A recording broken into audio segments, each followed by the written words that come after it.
Okay, everything's being recorded. Austin, I am here but not here, and take it away. Hello, members of the Green Party of the United States. I'm so glad you're here today on our session on ending the Korean War. Allow me to introduce myself before we begin. My name is Austin Bashore. I am the co-chair of the International Committee of the Green Party of the United States. And I'm also proudly a member of the Green Party of Korea. My t-shirt is from the Green Party of Korea today. This was their election t-shirt that they wore during the 2020 parliamentary election. Today, we'll be discussing an end to the Korean War. And I'm so glad you all are here today. I wanted to start today's session on ending the Korean War with a little bit of background on Korea. So for 1,000 years, Korea was a unified independent nation from about 1918 until 1910. There were a few incursions that threatened Korean independence and a unified Korea. This was in 1590 when the Japanese invaded Korea during the Imjin War, and they were repelled by the Qing dynasty. The Japanese were repelled by the Qing and the combined Joseon forces. Joseon is the historical name of Korea.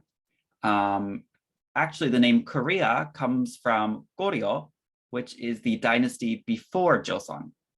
So there were two dynasties in Korean history. There was the Goryeo dynasty, which we get the English word Korea from, and then the Joseon dynasty. The Joseon dynasty was one of the longest dynasties in world history, lasting unbroken for over 600 years.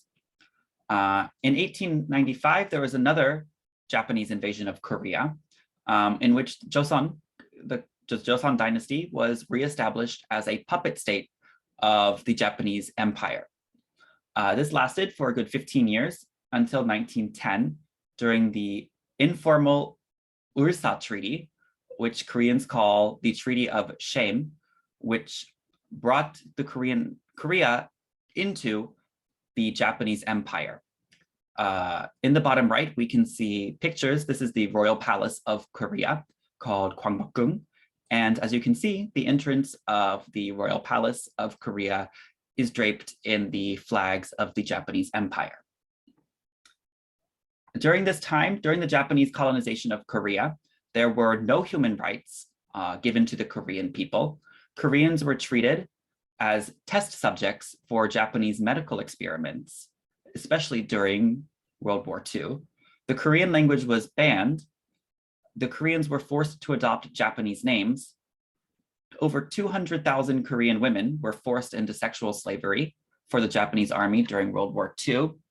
And some scholars in Korea estimate that 75% of the kamikaze pilots during World War II were actually Koreans. During the atomic bombing of Hiroshima and Nagasaki, the US forces specifically targeted industrial centers of Japan. These industrial centers of Japan were worked by Korean workers.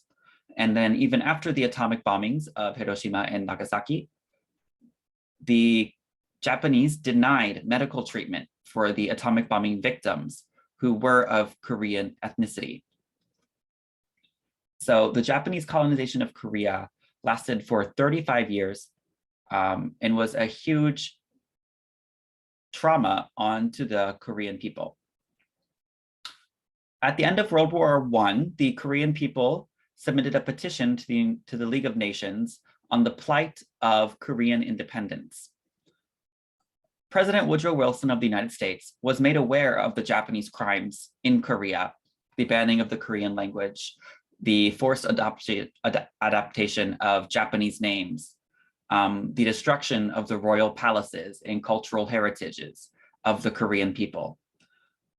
And President Wilson then gave his famous 14-point speech, which called for a self-determination of the people. So the Koreans launched nationwide protests up and down the peninsula for independence of Korea based on Woodrow Wilson's 14 points. This was called the March 1st movement of 1919. Despite Woodrow Wilson personally receiving these petitions from the Korean independence activists, these petitions were ignored because Japan was on the Allies' side during World War I. After the independence movement was brutally crushed by the Japanese military, the Korean people decided to take up arms against the Japanese Empire. As you may know, Korean people not only live in Korea, ethnic Koreans live all over Northeast Asia. So at this time, Northeast Asia was contested by not the Japanese Empire, which was in what is present-day northeastern China, Manchuria, as well as the Soviet Union. So many Koreans joined independence armies, righteous armies, the Chinese army, or the Soviet armed forces in order to remove the Japanese Empire from Korea. These independence armies used hit and run tactics to terrorize the Japanese, even before the beginning of World War II. In 1909, a Korean named An Jung-gun assassinated the Japanese Governor General of Korea during a visit to Harbin, which is in China.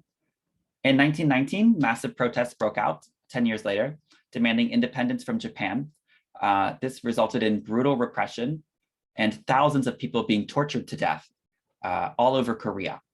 1 year after these massive March 1st independence protests, there was commemorative protests in Korea against the Japanese imperialist forces. During these protests, a 17-year-old girl, Yu Guan-sun, was tortured to death for handing out Korean flags during the protests. And this pushed many Korean people into joining these righteous armies, joining these independence armies, either joining the Chinese Communist Party in their fight during the Chinese Civil War, or the Kuomintang, the Chinese nationalist forces. And then in 1932, Korean named Lee Bong-chan threw hand grenades at the Emperor of Japan, Emperor Hirohito, in Tokyo. While he did miss and did not harm Emperor Hirohito, this was a big movement and big event in the history of Korea. During World War II, the Korean people joined two factions. There were two groups vying for the independence of Korea. The right wing was led by the Provisional Government of Korea. This was aided by the Chinese National Party, the Kuomintang, which would later become the government of Taiwan, the People's Republic of China, France, as well as Koreans in the United States. This was based in Shanghai, China. The left wing was dominated by the People's Republic of Korea. The left wing was aided by the Chinese Communist Party and the Soviet Union.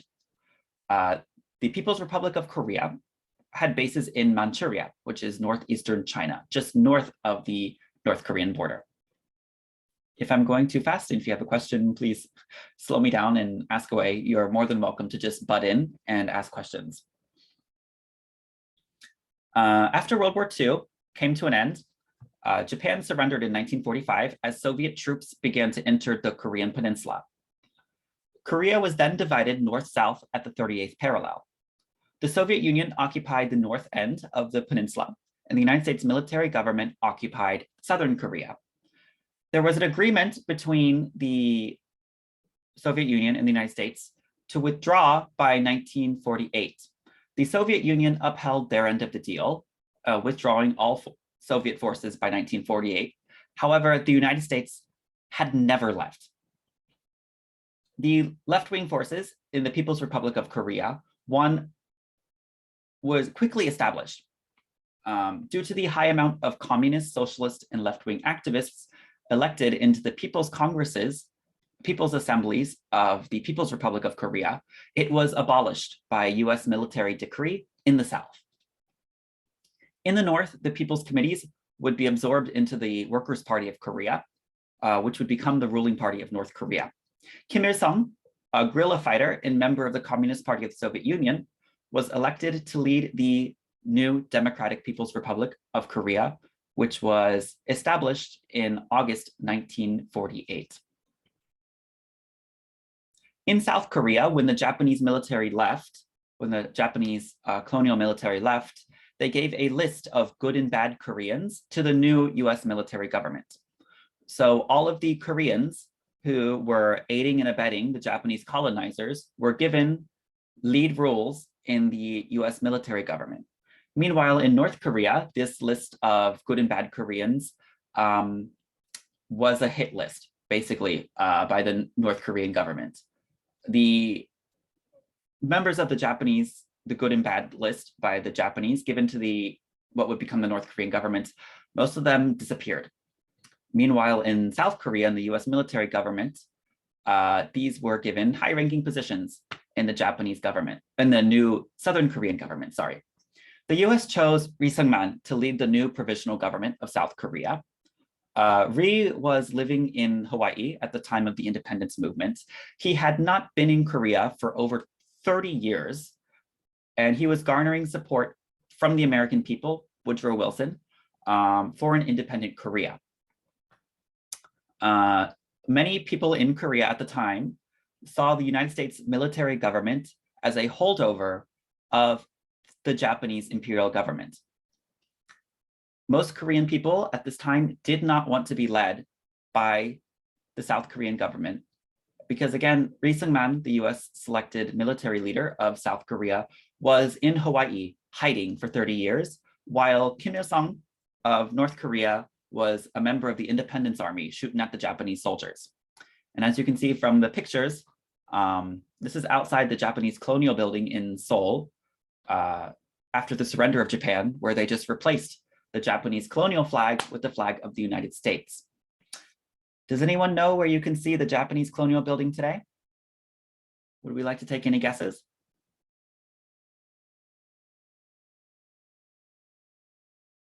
It's okay, you can just talk freely, unmute your mic and talk freely. In 1992, when the military governments of South Korea came to an end, South Korea actually blew up this building, imploded it, and rebuilt the royal palace, because at the site where the old Japanese government building was, the colonial building was, it was actually the royal palace, the home of the king of Korea. But the Japanese had torn down this building. It is in Seoul, yes, it was in Seoul. However, the Japanese colonial building is now in ruins, in pieces scattered across the country in various museums. Because when the Japanese government built this colonial building, they had torn down the home of the king, the royal palace, in order to build this building. Now, before the war, there's an interlude period between 1945 and 1950 when the Korean War began. So about 5 years of nation building. However, during this 5 years of nation building, most Korean people saw the US military government as a holdover of the Japanese Empire, in which they had protested and fought against. In 1946, 1 year after the end of the World War II, there was the Autumn Uprising of 1946, where 611 people were killed and thousands were imprisoned protesting against the US military government. In 1948 to 1949, there was the massacre in Jeju Island, where 60,000 people were killed by the US military government and South Korean military, police, and right-wing anti-communist youth gangs. From October to November 1948, there was the Yosu Suncheon Rebellion in South Korea, where up to 12,000 people were massacred in anti-communist raids across Southwest Korea. In 1950, just before the start of the Korean War, was the Bodo League massacre, where up to 200,000 people were killed by South Korean military, police, and right-wing youth gangs. Bodo League was a left-wing anti-imperialist political organization whose members were rounded up and just executed on the spot. Suspected members of the Bodo League as well as actual members of the Bodo League. However, most South Korean intellectuals believe that 90% of the victims of the Bodo League massacre and the Jeju massacre were completely innocent. They were just at the wrong place at the wrong time. Kim Il-sung, the leader of North Korea, traveled to Moscow in 1949, to get approval from the Soviet Union for an invasion of South Korea, and an attempt to violently reunify the Korean people. Between 1945 and 1950, the United Nations had called for inter-Korean elections to establish a unified government of Korea. However, these elections were not administered in North Korea because part of the deal with the division of Korea, the temporary division of Korea, was by 1948, the United States and Soviet Union should have withdrawn their forces. The Soviet Union upheld their end of the deal. They withdrew their forces in 1948. However, the United States never left. They never upheld their end of the deal, as well as abolishing the People's Committees of the People's Republic of Korea in the South by military decree, US military decree. So North Korea did not hold their elections, and South Korea actually held their elections independently. So neither side followed the United Nations decree on an inter-Korean election. As the People's Liberation Army of China was still fighting the active civil war, both the Soviet Union and Communist China, Mao Zedong and Joseph Stalin, denied Kim Il-sung the support ahead of the start of the Korean War. So North Korea did not have the backing originally from Communist China or the Soviet Union to start the war. The South Korean military was heavily undersupplied and under-equipped for the start of the Korean War, as they were dealing with mass uprisings against the US military government in Southern Korea.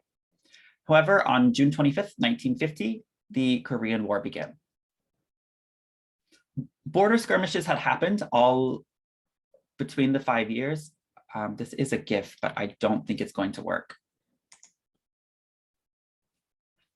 Border skirmishes happened all throughout the 38th parallel from 1945 until 1950, before the beginning of the Korean War.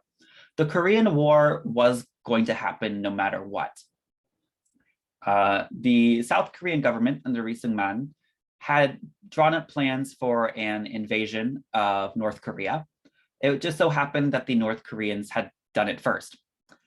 North Korean forces attacked South Korea on June 25th, 1950, with an invasion of South Korea. During the Korean War, the United States issued an order called Kill 'em All. There were more than 200 cases of alleged large-scale killings by the US military that were registered, mostly air attacks. A month after the start of the Korean War, the US massacred 400 villagers in Nogunri, which is in the center of Korea, with no reason given. In October 1950, the Sinchon massacre happened, where 32,000 Koreans were massacred by US forces in North Korea. The United States had a kill-all order on everyone in the Korean peninsula. Anyone with a Korean face and anyone who was wearing white, it did not matter their gender, their age, their ability, or anything. If they were Korean, the US soldiers were ordered to shoot them. The biggest fear from the US military was North Korea hiding refugees, hiding saboteurs, assassins in the columns of refugees moving around the country. However, there were only less than 100 recorded cases of North Korea hiding spies as refugees that were caught. The United States Air Force, later on in the Korean War, a few months after the start, complained a lack of targets. They had bombed North Korea and the Korean peninsula so bad, the B-52 bombers were returning back to Japan with full payloads. When the Air Force generals asked the pilots why was not a single bomb dropped, the pilots replied, there were no targets. The entire peninsula has been flattened. Pyongyang, North Korea was completely flattened. There was no building above 2 floors left in the city.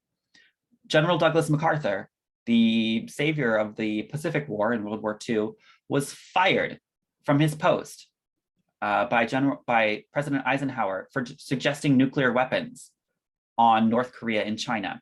as well as lobbying members of Congress to support his nuclear attacks on North Korea and China. There were more bombs dropped on Korea than the entirety of the Pacific War with Japan. The majority of these casualties were innocent civilians. Just 5 years before the start of the Korean War, the United States used 2 nuclear weapons on civilian targets. So the threat of nuclear war with China, North Korea, and the Soviet Union was very, very high and was a constant threat. There were 32,000 tons of napalm dropped on the Korean peninsula during the Korean War, as well as bombs full of plague-infected fleas. Even today, there are random outbreaks of bubonic plague in North Korea, where bubonic plague has never reared its ugly head. And these bubonic plague infections only happened after the start of the Korean War. So many North Koreans blame the United States for introducing the bubonic plague into North Korea. As North Koreans and Chinese armies were pushed out of South Korea, the war became a stalemate pretty much where it had begun at the 38th parallel. 1 year after the start of the war, negotiations to end the Korean War had begun. On July 27, 1953, an armistice, but no peace treaty, was signed. North Korea gained the city of Kaesong in the western border, and South Korea gained the city of Sokcho in the eastern border. Other than that, there were no substantial changes to the Korean peninsula, other than the two cities changing hands and the entire peninsula being flattened. Since 1953, there has been an arms race and nuclear push on the Korean peninsula. Occasional conflicts have broken out on the DMZ, which includes the 1966 to 1969 interborder conflicts, which 200 people were killed. In 1968, the North Korean Special Forces infiltrated South Korea and raided the Blue House, which is the presidential palace of the president of South Korea. At this time, South Korea was ruled by far-right fascist military dictators. The president was not at home when this happened. However, the North Korean assassins did reach the office of the president of South Korea before they were discovered and routed. In 1983, the North Korea bombed Burma, Rangoon, Burma, Myanmar, during the South Korean dictator Chun Doo-hwan's visit. In this bombing of the hotel in Burma, Myanmar, Chun Doo-hwan escaped, the dictator of South Korea escaped without injury, but it was a terrorist attack by the North Koreans attempting to assassinate the South Korean leader.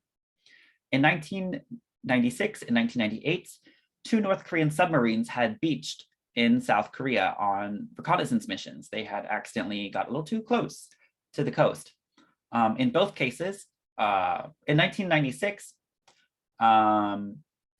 most of the crew members of the submarine were killed by South Korean self-defense forces, and one of them had actually surrendered.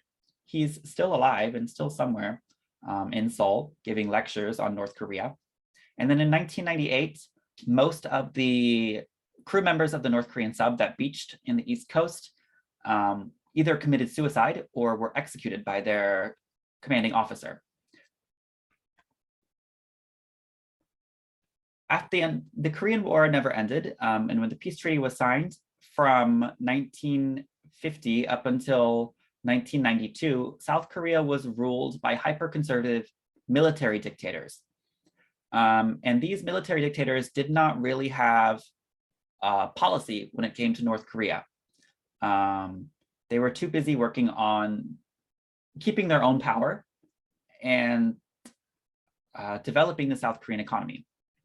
However, South Korea officially transitioned to a democracy in 1988. And then with that, South Korea began to develop a strategic plan for reunification, a nonviolent plan for Korean reunification. This was called the Sunshine Policy.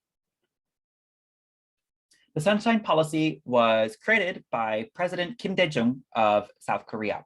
He was the first liberal president elected in Korea after the transition to democracy in 1998, and he was president until 2003. Again, he created the Sunshine Policy, which was a North-South cooperative business development plan.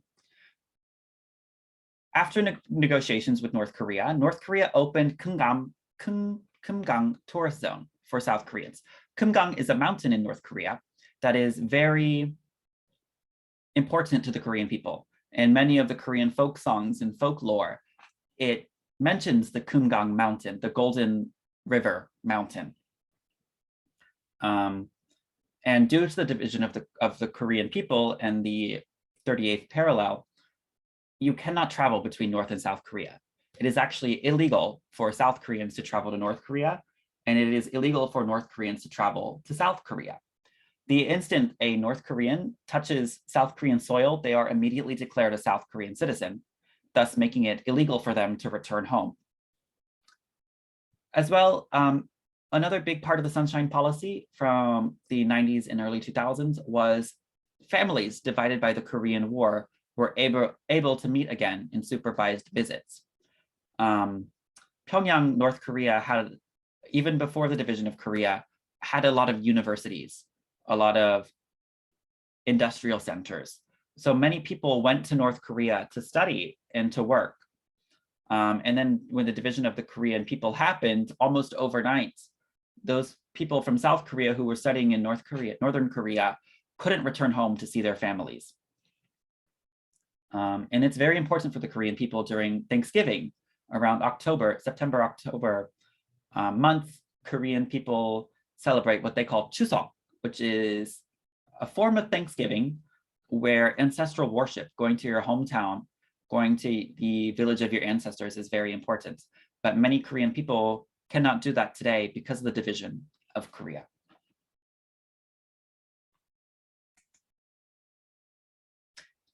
Kim Dae-jung also visited North Korea in 2000. On June 15th, 2000, North and South Korea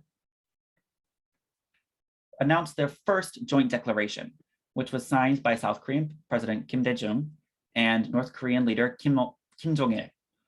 This was a 5-point plan for eventual reunification of the Korean Peninsula. It stated that the South and North have agreed to resolve the question of reunification independently and through joint efforts of the Korean people, who are masters of their own country.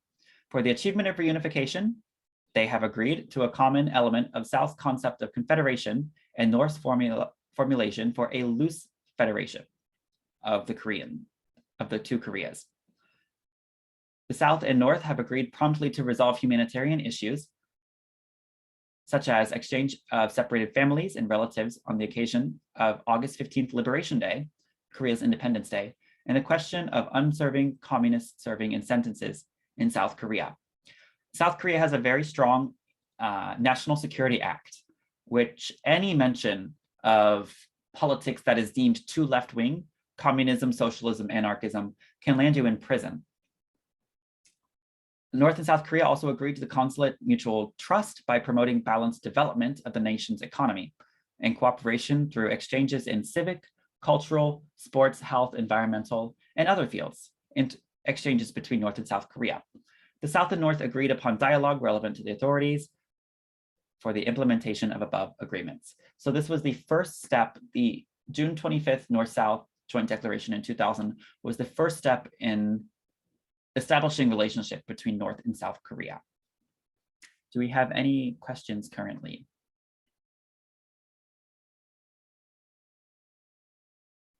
Hearing none, we will continue on. So Kim Dae-jung attended the inauguration of President George Bush in 2001. Kim Dae-jung described this meeting as embarrassing and privately cursed President Bush because Bush called North Korea the axis of evil. And North Korea did not approve of this. While Kim Dae-jung was trying to increase relations with North Korea and become friendly, the United States was out here calling North Korea one of the biggest evils on earth. So in response, North Korea burned the July 15th, 2000 North-South Declaration, kicked out United Nations inspectors from the nuclear facilities, and began to restart their nuclear weapons development programs.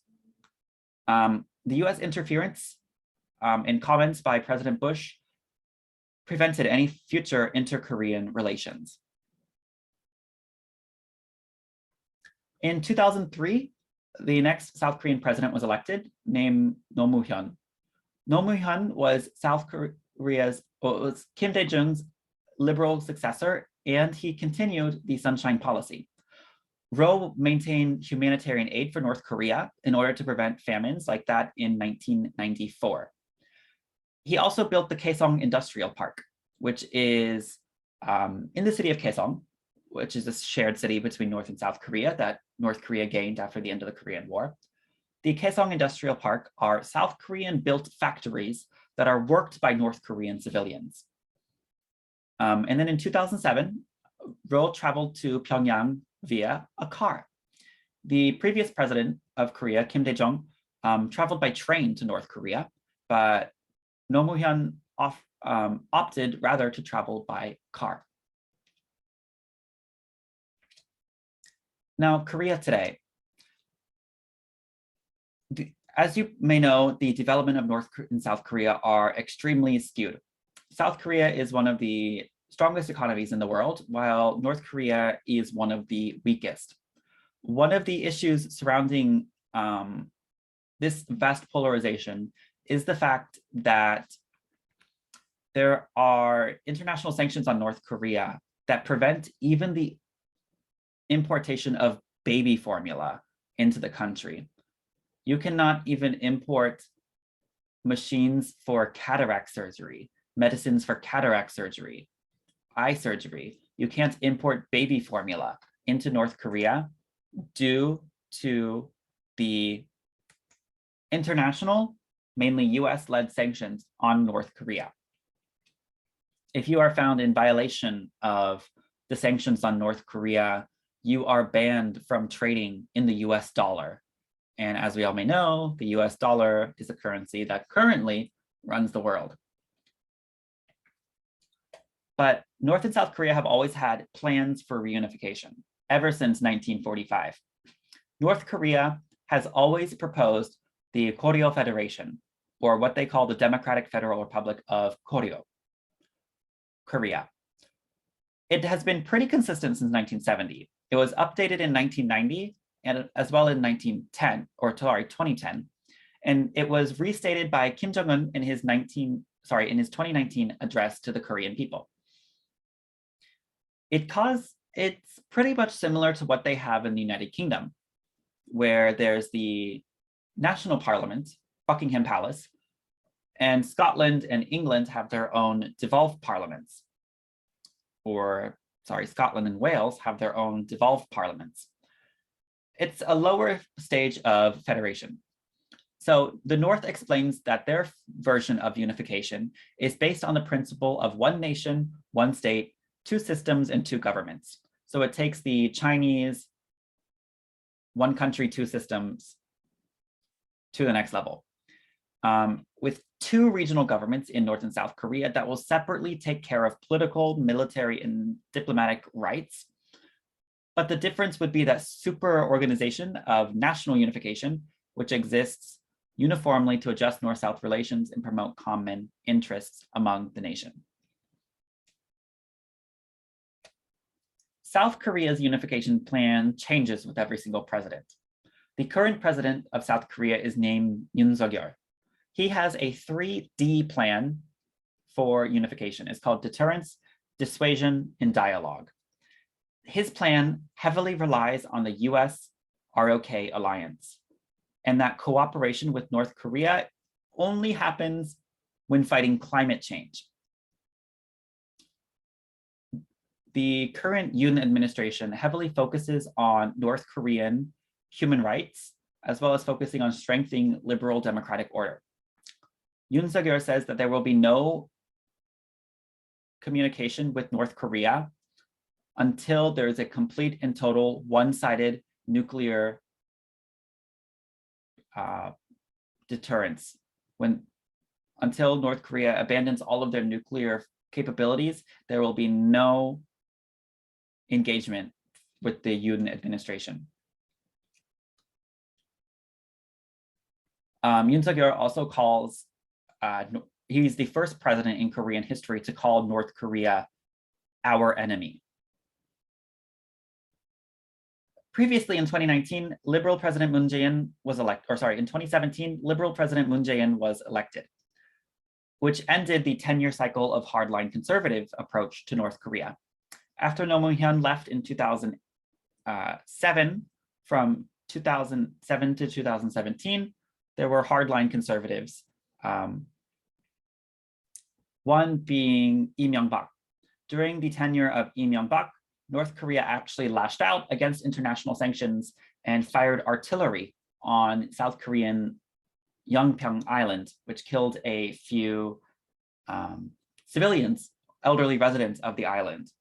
But that was the closest in 2010 with North Korea firing artillery on a South Korean island. That was the closest we had ever gotten to Korean War 2.0. However, when Liberal President Moon Jae-in came in, he said that will never happen again. We will do everything in our power to prevent North Korea from lashing out against South Korea. So right before the 2018 Pyeongchang Winter Olympics, the Office of the President reached out to North Korea saying, hey, would you like to participate? And North Korea said, sure, we will participate in the Winter Olympics being held in South Korea. So they fielded an inter-Korean women's ice hockey team. Both athletes from North and South Korea competed together in the women's ice hockey competition for the Winter Olympics in 2018. They didn't do very well, but it was very important. I was here in South Korea in 2018, and the mood around the Pyeongchang Winter Olympics was something I had never experienced, something I will never possibly experience again. They had, if you couldn't go to the city of Pyeongchang, in over 100 locations, every bar, every grill, every pub, and in every city park in the country, they had live viewing sites where people gathered together to watch the inter-Korean women's ice hockey team wave flags of a united Korea and sing songs from North Korea as well. And it was such a beautiful moment in Korean history. Also, before and after the Winter Olympics, North and South Korea in 2018 participated in cultural and music exchanges. North Korea sent orchestras to perform in South Korea before, during, and after the Olympics. And South Korea sent K-pop stars to North Korea, to Pyongyang to perform. Red Velvet, Lee Sun-hee, Cho Won-pil, all these famous South Korean rock stars, K-pop stars, ballad singers went to North Korea and performed in front of Kim Jong-un in Pyongyang. And then April 27, 2018 was the first of 3 North-South summits. And the Panmunjom Declaration was signed by Moon Jae-in and Kim Jong-un. Here's an example of all of the K-pop stars that went to visit North Korea. Here is Korean group Red Velvet, very, very famous pop group. Cho Won-pil, one of South Korea's most famous rock stars. Some more South Korean ballad singers. And then an older pop group. And then this is Kim Jong-un, the leader of North Korea, and then his wife, Lee Sol-ju. This is in Pyongyang.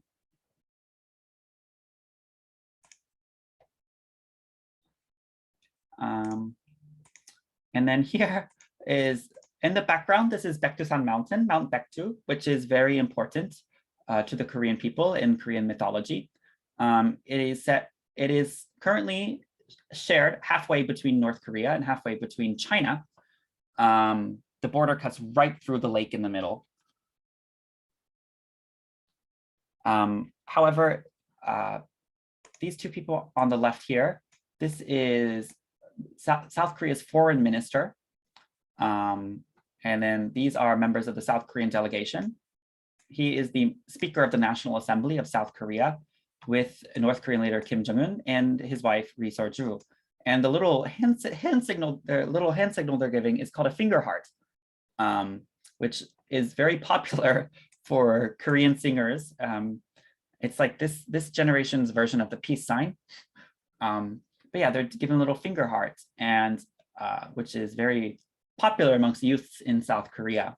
And they got the leader of North Korea to do the finger heart pose with the very important mountain to the Korean people in the background. And this is Han Hong-wol. Very interesting story about Han Hong-wol. She is an opera singer in North Korea. However, she was rumored to have been executed by Radio Free Asia, which is a far-right news source that reports on East Asia, funded by the National Center for the Endowment of Democracy, NED, and a bunch of CIA-backed news organizations. She was reported to have been executed for disloyalty to the regime. However, 2 years later, she magically became undead and led North Korea's Olympic delegation. This happens quite often where North Korean celebrities, female celebrities, are rumored to have been executed and they show up a year and a half later back in the limelight. What I think these websites reporting on North Korea don't realize is that the legal maternity leave in North Korea is 18 months. So while they're running around screaming that these women have been executed for whatever crime they want to make up, I don't think they realize that they're on maternity leave. They're taking the legal minimum maternity leave from their duties, whether they're a singer, actor, whatnot. But yeah, Han Hong-wol, a famous North Korean opera singer who was rumored to be executed, randomly showed up undead and led North Korea's delegation to the Olympics. Right after the Olympics, North and South Korea in 2018 declared the Panmunjom Declaration. There were three to five steps in the Panmunjom Declaration written by North and South Korea. Number one was to promote prosperity and unification of the Korean people through dramatic improvement and development of inter-Korean relations.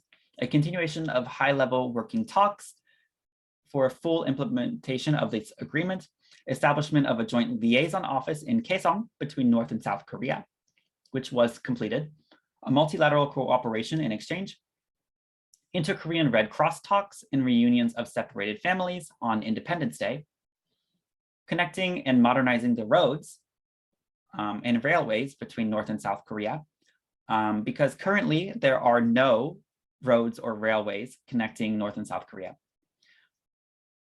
Article 2 of the Panmunjom Declaration was an elimination of military tension and substantial elimination of the risk of war, to cease all hostilities on the Korean Peninsula, designate a peace zone in the western parts of the West Coast, and establishment of military mutual agreements through high-ranking military level talks.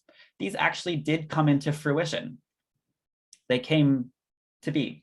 North and South Korea both removed their border guards and left a peacekeeping force on the border between North and South Korea, the demilitarized zone, in which these peacekeeping guards were not allowed to use weapons. This was the first time in Korean history that the border guards between North and South Korea were disarmed. And there are very famous photos and videos of North and South Korean border guards shaking hands, hugging, and sharing snacks during this period. Article 3 of the Panmunjom Declaration stated that they needed to establish permanent and peaceful Korean Peninsula peace regime with steps towards disarmament. And as well as the celebration of the 65th anniversary of the Korean armistice, South and North Korea cooperatively, closely with the United States and China, must work to establish peace and a peace treaty on the Korean Peninsula formally ending the 1953 Korean War, as well as complete denuclearization of the Korean Peninsula. The Panmunjom Declaration actually worked. As I said earlier, the border guards removed all their guns. The border guards were sharing snacks, hugging, shaking hands. North Korea closed all of their nuclear facilities and actually demolished 2 of them, which was proved by South Korean intelligence, radar, and satellite images. And then the Joint Liaison Office in Kaesong was actually built. However, the Panmunjom Declaration only lasted about a year. North Korea claimed that South Korea violated Article 2A, the ceasing of hostilities, after the United States continued with their scheduled yearly military drills, in which the South Korean government requested the US Forces Korea to suspend their military drills, but the US Forces Korea ignored the South Korean government's request to suspend military operations. They did military drills in a country in which the host country said, do not do this. So in retaliation, on June 16, 2020, North Korea ordered the Inter-Korean Liaison Office to be demolished. And later that day, it was blown up. 2 years later, South Korea had their presidential election, and hardliner Yoon Suk-yeol won the presidential election with the Conservative People Power Party. Yoon calls North Korea the enemy. Yoon holds a denuclearization first principle and will not begin any negotiations with North Korea until North Korea unilaterally denuclearizes. In 2022, North Korea launched a record 37 missile launches from their bases on the East Coast.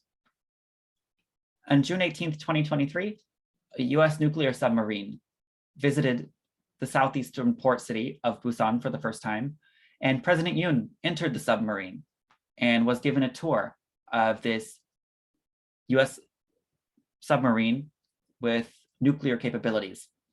Yoon shows an interest in South Korea also developing nuclear weapons to combat the nuclear development of North Korea. This is extremely worrying for the future of the Korean Peninsula. 100 million people live on, in, and around the Korean Peninsula. Any provocation here will result in a human rights crisis worse than that of Ukraine.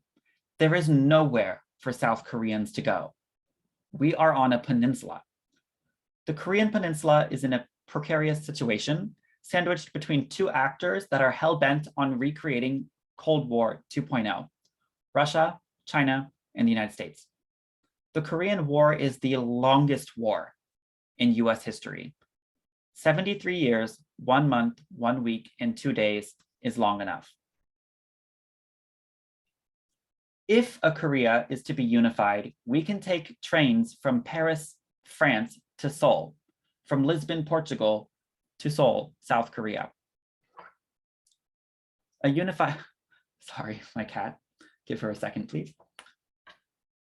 Looking economically through a unified Korea would, the economy of a unified Korea would go down a few years into unification due to the rebuilding needing that of North Korea, and to bring the North Korean economy into the 21st century, as well as the mass migration of people. However, most South Korean economists agree that a unified Korea's economy will eventually, by about 2030, 2050, will be stronger than that of Japan. It could solve the population crisis in South Korea, as South Korea is losing more people than are being born every year. It would also solve the housing issues and the land issue here in South Korea, as South Korea is running out of land to build houses.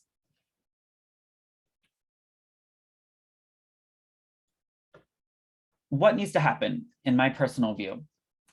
First and foremost, the only way to a unified, independent, peaceful Korea is for a removal of the US military from South Korea, as well as the THAAD missile system. THAAD, the Thermal High Altitude Air Defense Missile System, is a missile system in South Korea that's radar is strong enough to spy into China. The South Korean government gave a golf course to the US military for this missile defense system that can spy into China. As a result, China kicked out all South Korean companies from doing business in China and has caused a very big rift in South Korean-Chinese relations as well. We also need a formal end of war treaty from the United States, China, Russia, and the Koreas. Russia, China, North and South Korea both have expressed interest in ending the Korean War. The only actor that is unwilling to negotiate a formal peace treaty are the Americans. We also need a denuclearization of North Korea. However, denuclearization cannot be one-sided, and it will never come to be if it's just one-sided. We also need a removal of the US military submarines, US naval submarines with nuclear capabilities from Busan and the Jeju Island Naval Base. We need a promise to end all hostilities between all parties in North, South Korea, the United States, China, and Russia. We also need a promise of a political neutrality of a united Korea to calm the nerves of China and Russia. China would not like it if there were suddenly 35,000 US soldiers on their border. We also need an opening of multi-party democracy in North Korea. We also need an abolition of the anti-communist laws in South Korea that makes it a jailable offense to espouse views that are too left-wing. So both Koreas need to open up to free and fair democracy. There's organizations all over South Korea to promote an end to the Korean War. One of the most important ones that works with the Green Party of South Korea is the Korean Peace Appeal. They have a 4-point plan. The 4-point plan of the Korean Peace Appeal is to end the Korean War and establish permanent peace. They want to create a Korean peninsula and a world free from nuclear weapons and the constant threat of nuclear war. They want to resolve the conflict with dialogue and cooperations instead of sanctions and pressure. They also want to break the vicious cycle of arms race and investing in human security and environmental sustainability on the Korean peninsula. If you wish to help the Korean Peace Appeal, you can go to their website and sign their petition. And please add a note that you are from the Green Party of the United States. Greens in the peace movement. The Green Party Korea is an international party.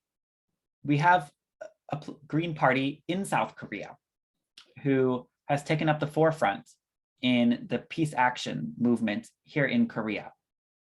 We must also let our home governments know that we want an end to the Korean War.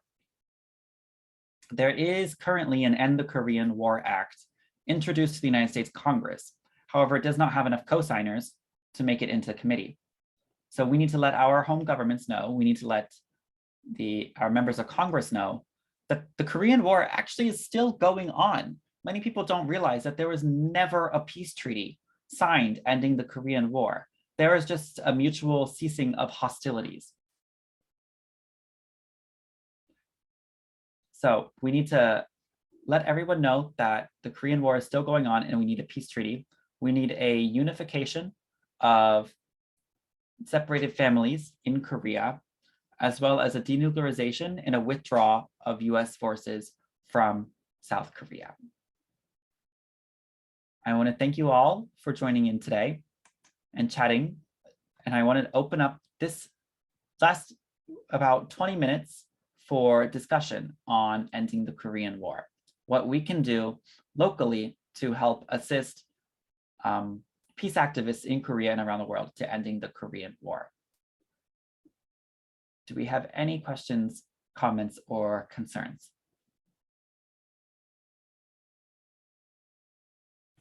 Speak now or forever hold your peace.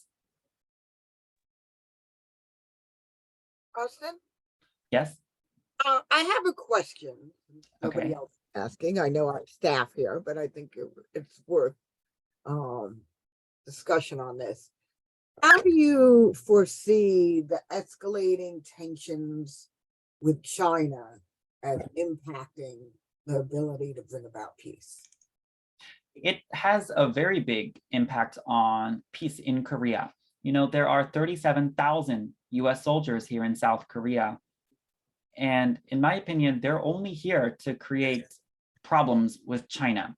The US always uses the allure of protecting peace and democracy in South Korea and protecting peace and democracy in Korea. The United States has never cared about peace in Korea.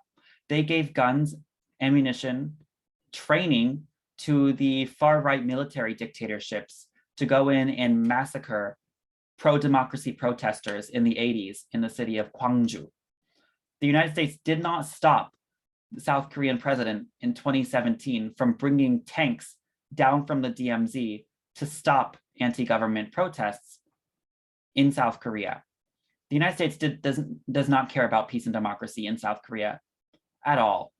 In fact, they encourage far-right military governments. They set them up in the first place. So most of the issues here regarding US soldiers is to counteract the growth of China. But China has always stated they're for ending the Korean War, and they want a peace treaty on the Korean Peninsula because North Korea also scares China.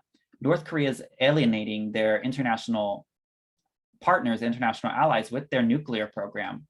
China also doesn't want neighbors with nuclear weapons. They got Pakistan and India to their south, North Korea, South Korea, Japan to their east. That scares the hell out of them when all of their neighbors are nuclear powers. Jackie, you have your hand up? Yes, I just want to say, I put it in the chat too.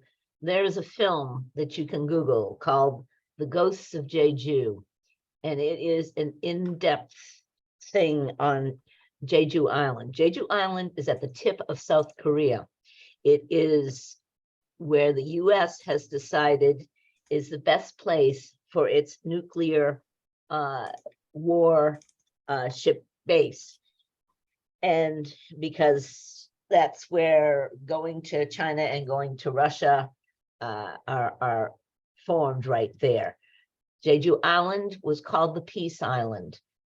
It was just farmers and people that fished off this beautiful, big, massive land of rocks.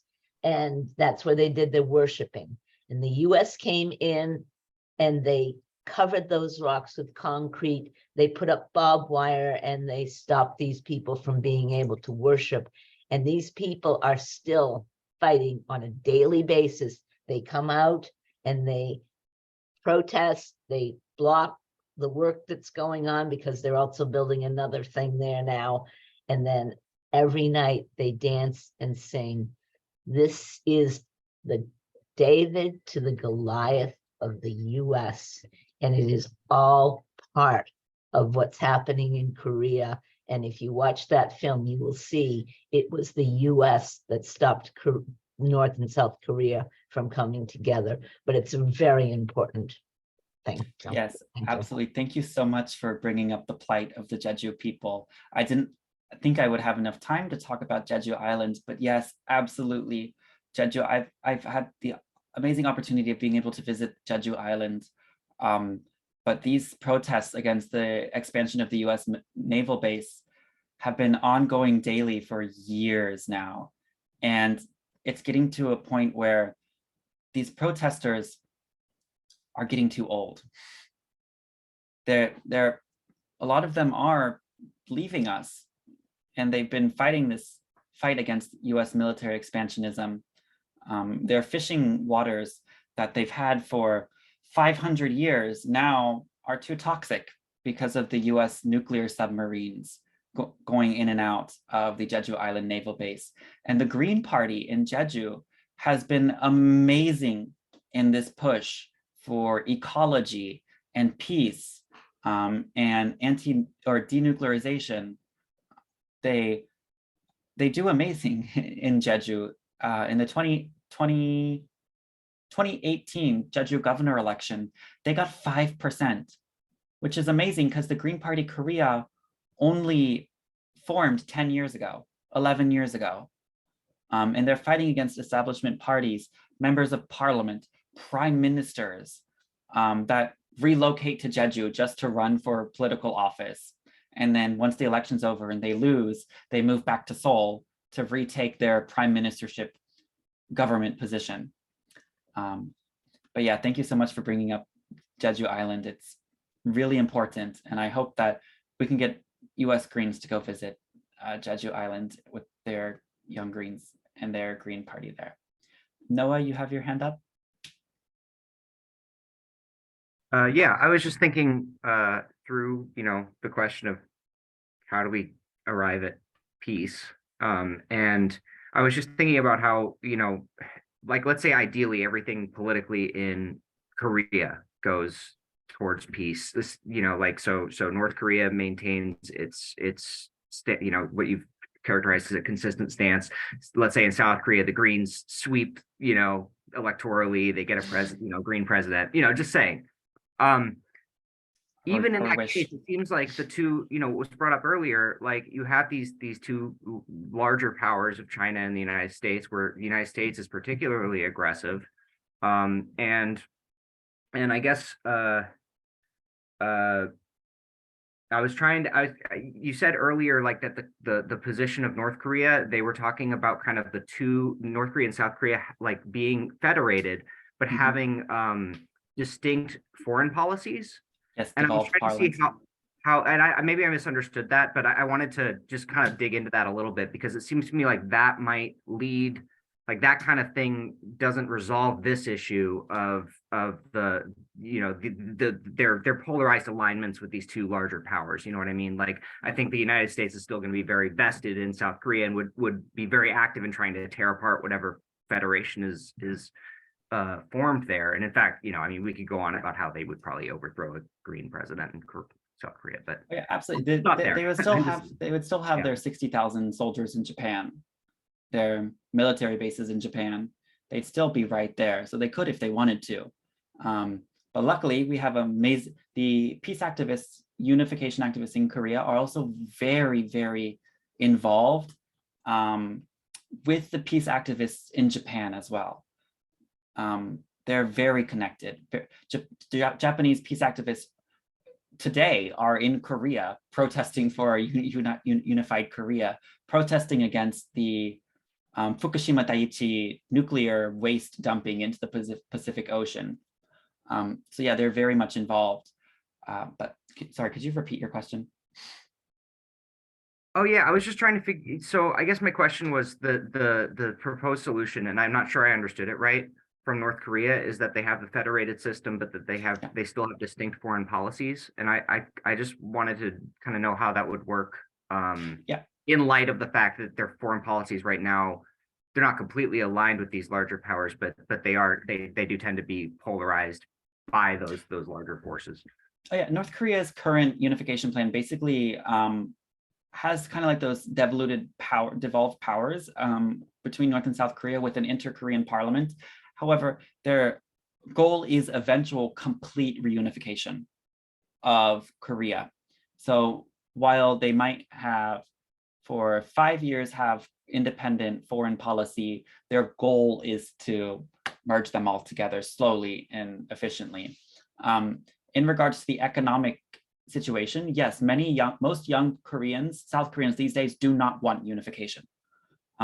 They see no cultural ties to North Korea. Half of young South Koreans can't even understand North Korean dialect because it's not represented anymore.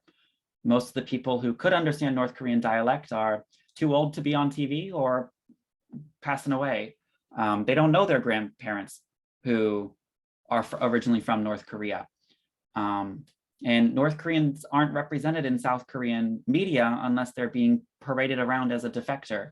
And even then, most North Koreans adopt South Korean dialects so they don't face discrimination here in South Korea. But the Green Party Korea was inspired by Howie Hawkins in the Green Party US, and they developed a Green New Deal for the Korean Peninsula. So a lot of young people, anxieties about reunification, the economic cost of reunification, are covered by the Green New Deal for the Korean Peninsula, which calls for a boosting of North Korea's economy after denuclearization, after North Korea takes these steps to prove they want unification, which would bring North Korea's economy into the 21st century, would develop North Korea under the guise of a Green New Deal, similar to what the one our party, the Green Party US, is pushing for. Did that answer your question? Yes. Yes. Yeah, thank you. Richard, your hand is up. Yeah, I agree that like nuclear, like non-proliferation and de-armament, it's like important, but I do kind of see that as like a last thing, just because like we've had people like John Bolton say like we're going to do the Libya model with them as far as like Gaddafi, and like I said, I agree that's important, but I kind of see it as like a last step as far as like after these other things are done, just so that we don't come in, topple them, or have a coup. And yeah. Oh yeah, North Korea is not stupid. North Korea has been around for 75 years. They saw what the United States did to Libya and Yugoslavia. They're not giving up their nuclear weapons unless the United States first takes that first action. And the reason why all the previous peace deals between North and South Korea have failed, have been burned, is because the United States is not upholding their end of the deal. In the 2018 Panmunjom Declaration, it failed, even though South Korea and North Korea were both following their declaration, getting everything done, having these amazing intercultural events, South Koreans having news broadcasts directly from North Korea, North Koreans traveling to South Korea for the Olympics. I have a unification flag given to me from a North Korean cheerleader at the event. They had the little handheld flags that they were using. I went to the Pyeongchang Olympics, and at the end of the event, I was like, oh, can I have that? And she's like, yeah, here, sure. And it's all of the inter-Korean agreements have failed because the United States is not unwilling to respect the Korean people's self-determination and unwilling to adhere to the agreements. In 2018, that Panmunjom Declaration failed because the United States started doing their war games again. Even though the South Korean government said, hey, don't do it. The United States did it anyways in South Korea. So we need to hold the United States accountable because, again, the United States is the only actor in the Korean War that is unwilling to negotiate an end.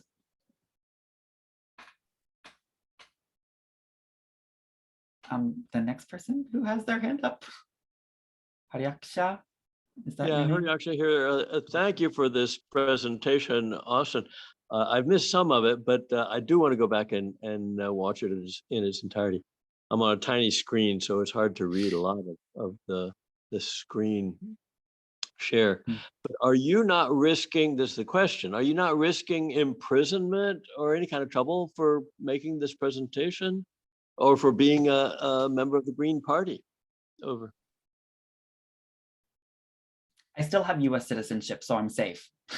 But no, not everything I said is completely factual. They talk about this in universities in Korea, in South Korea. The National Security Act of Korea is very, very strong. And of course, it depends on the government at the time.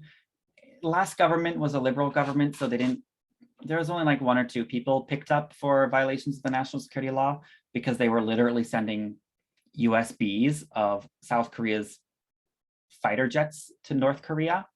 But this current government, they're even going after labor union activists claiming they're influenced by North Korea.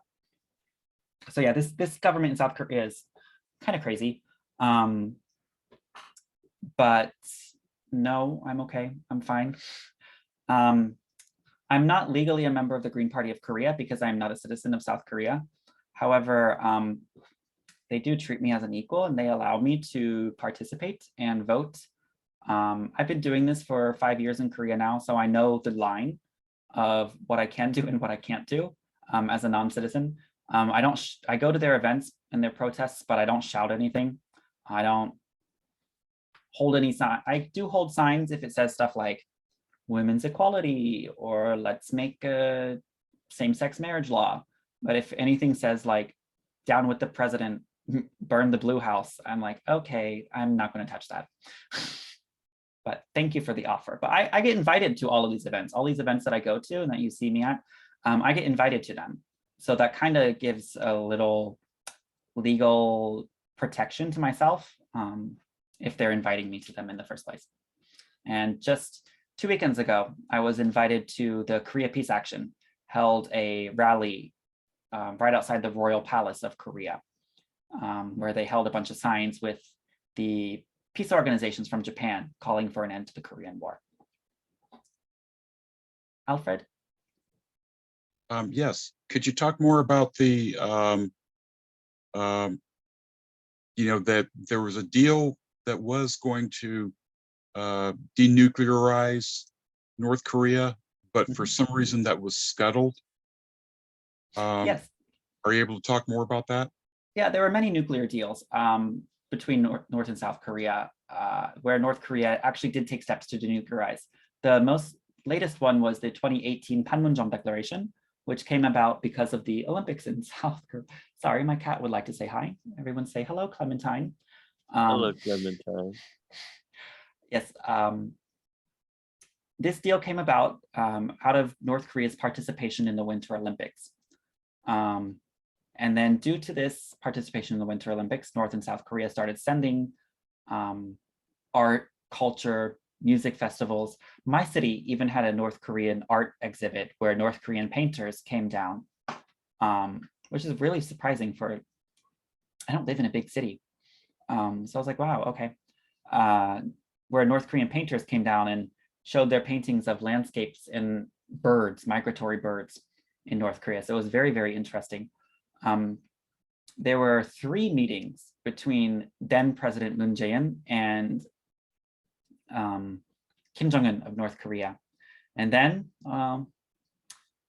the Americans got their fat orange fingers in the fold and said, how can we make this all about me? And accidentally tripped and fell into the correct path of Korean denuclearization. However, the Trump summits with Kim Jong-un, absolutely nothing happened except a few photo ops. That was it. North Korea was actually extremely disappointed in the outcome of the Trump summits in I think one was in Singapore, one was in Vietnam, because North Korea was even willing to negotiate the fact that the United States soldiers don't even have to withdraw from South Korea. They were willing to give up that peace guarantee of the US soldiers leaving Korea. However, because of pretty much absolutely nothing happening besides a photo op for Trump, the North Koreans were very upset with this. So they decided to just, there's no reason to meet if they're not going to do anything. So they just decided to stop meeting with President Trump. And as you remember earlier in Trump's administration, he was threatening nuclear war. He was sending armadas, battleships to South Korea. North Korea was testing nuclear weapons. It was quite scary. But yeah, the Panmunjom Declaration was the most recent one signed between North and South Korea. That needs to come back. We need to bring it back. And we can bring it back. We just need the United States to be a signatory of this declaration made by North and South Korea. We also need to invite China and Russia to sign this declaration as well and uphold peace in Korea finally. So I think that's a very important thing we need to do, is have the United States sign on to this Panmunjom Declaration, because it's already there. We don't need to reinvent the wheel. We just need to uphold this declaration that was passed, gosh, 5 years ago now.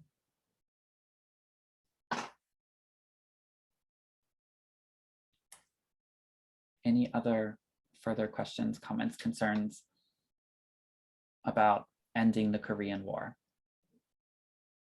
Well, we've actually reached top. Oh, you're right. You're right. We are timed out, but not sure if it counts. Oh no, I did not see the chat. Oh my gosh, sorry everybody. Thank you for saying hello to my cat in the chat. So my question in the chat are the Greens holding another summit in South Korea? The Green Party Korea held their last conference in June. Thank you, Austin, very forward. Oh, thank you, Sandy. Yes, South Korea, the Green Party Korea held their last summit in June. And when we start having our, because it's currently 2 o'clock in the morning here in Korea. So yeah, it's not an appropriate time for Koreans to join our online meetings. However, the next national meeting, I will let the Green Party Korea know, our next in-person national meeting. I wonder if any president candidate has spoken on the situation in Korea. Jill Stein actually came to Korea. And that was very, very big. She came in opposition to the missile defense system or missile offense system that we spoke about earlier. Howie Hawkins also came to Korea recently during the Global Greens Congress in June, early June. And we visited the Nogunri massacre site with him. And we traveled all around Korea. We visited Parliament on invite from the Progressive Justice Party. But Howie did have a very strong Korea platform, East Asia peace platform during his campaign.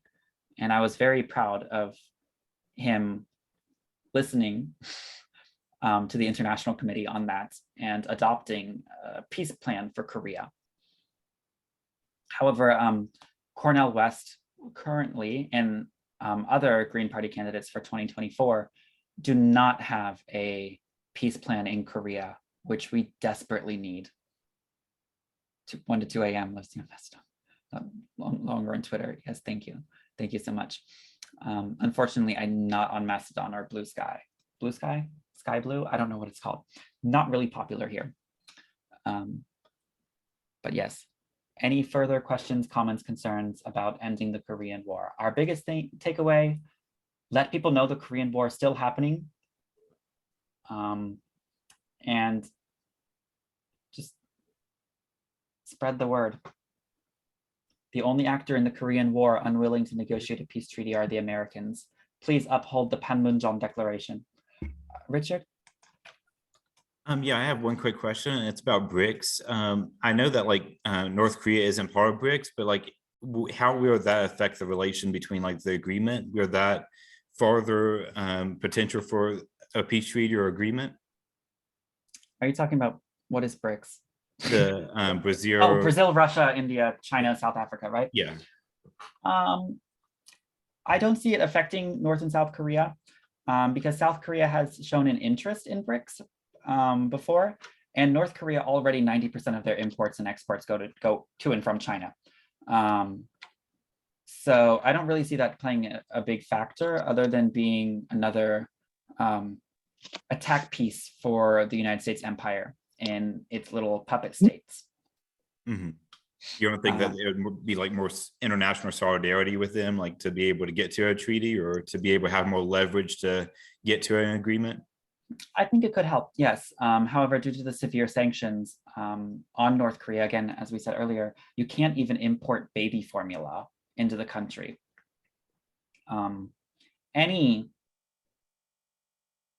Any negotiations with North Korea at all can get you banned from the international business arena. But yeah, it would definitely have to force the United States, if North Korea does join BRICS, it would have to force the United States to rethink their sanctioning strategy. However, I don't think much will come of it other than, woohoo, North Korea is a part of BRICS now. Thank you. You're welcome. Her reaction here. Just to let people know, I'm sorry to be the person who has to say this, but this room needs to be used for upcoming workshops, which of course I hope you all come to the 2 p.m. one, and there needs to be some, time to do a little bit of checking of the equipment, which seems to be working great here. So we unfortunately really are going to have to end this. Austin, this has been a very, very informative, very important discussion. I'm so glad that we will have a recording of this. I hope that people who didn't come are going to watch this. And if you have some closing word, The floor is yours, Austin. Thank you so much. Everybody, if we can just do a round of applause here. I know if you're muted, that's okay. I know you're applauding in your heart. All right, Austin, Thank you. take it away. Thank you so much for tuning in and joining. If you're watching the replay, thank you so much for sticking around this long and listening to some skinny, scrawny little white boy rant about US war crimes. But I want to thank you so much for tuning in. It's very important because, again, a lot of people don't know that the Korean War is still happening. And we have a lot of history to rectify with South Korea. We have a lot of apologizing to do. But I believe one day the Korean people will finally be free of the 70+ years of conflict, and we will be able to reunify the divided families once and for all, and finally be able to live in a nuclear-free world that everyone deserves. Thank you, Austin. Thank you so much. Thank you, Rose. Yes, thank you. It was great.